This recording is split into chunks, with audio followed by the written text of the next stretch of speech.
এরা আমার বাম যতদিন বিএনপি না ছাড়বে বিএনপির ভরাডুবি কপালে আছে। সব শয়তান শেষ না করলে এদেশের নির্বাচন আরো 101 বার দিলেও কিছুই হবে না। আমরা ডিসেম্বর নির্বাচন চাই না।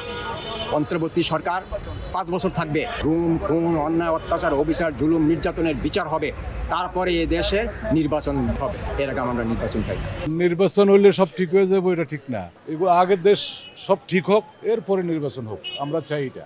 গত 20 বছর আমরা কোনোদিন ভোট দিতে পারিনি। বাংলাদেশের সঠিক লোক নাই, সব চোর বাটপার। ওই যে সচিবালয়ে আছে সেক্রেটারি সচিব যেগুলো আছে সব বাস্টার্ড সান অফ বিচ।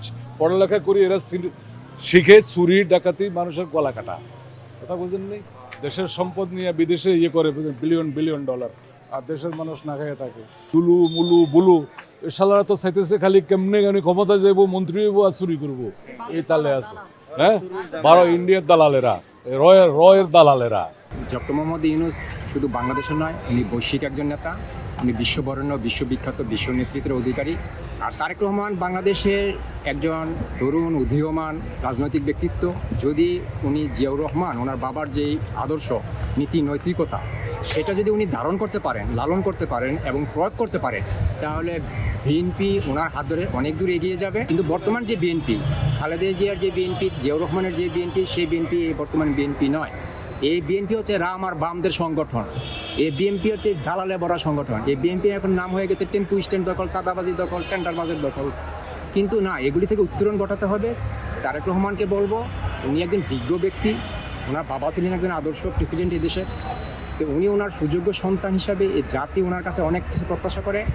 তাড়াহুড়ো করে নির্বাচনের দরকার নেই। ডিসেম্বর বিএনপি কেন, বিএনপি যদি প্রশ্ন করা হয় কেন ডিসেম্বরে নির্বাচন চান, একটা নেতা উত্তর দিতে পারবে না। ডিসেম্বরে নির্বাচন করে আপনার কী লাভ, কী পাবেন, কেন ডিসেম্বরে আপনি নির্বাচন চান বলেন? উত্তর দিতে পারবে না। কারণ এটা তাদেরকে ইন্ধন দিচ্ছে রাম আর বামেরা। এই রাম আর বাম যতদিন বিএনপি না ছাড়বে বিএনপির ভরাডুবি কপালে আছে। আমরা দুর্নীতিমুক্ত রাষ্ট্র চাই, আমরা ইনসাফের বা রাষ্ট্র চাই, আমরা মানুষের মৌলিক অধিকার নিশ্চিতের রাষ্ট্র চাই। আমরা কারো দালালি চাই না। 16 বছর তো নির্বাচন করতে পারেন না। মিটিং মিছিল, মৌন মিছিল করছেন, শোভাযাত্রা করছেন, পদযাত্রা করছেন, আর এখন খুব নির্বাচন করে 17 বছর তো আদায় করতে পারেন নির্বাচন। একটা নির্বাচন তো বয়কট করতে পারেন না, একটা নির্বাচন তো ঠেকাতে পারেন নাই। আমরা ডিসেম্বর নির্বাচন চাই না। অন্তর্বর্তী সরকার 5 বছর থাকবে। সমস্ত গুম খুন অন্যায় অত্যাচার অবিচার জুলুম নির্যাতনের বিচার হবে, তারপরে এ দেশে নির্বাচন হবে। এর আগে আমরা নির্বাচন চাই না। ডক্টর ইউনূস সাহেবকে দায়িত্ব দেওয়া হয়েছে শুধু নির্বাচনের জন্য নয়, সংস্কার, বৈধি প্রথম সংস্কার, তারপরে বিচার, তারপরে নির্বাচন।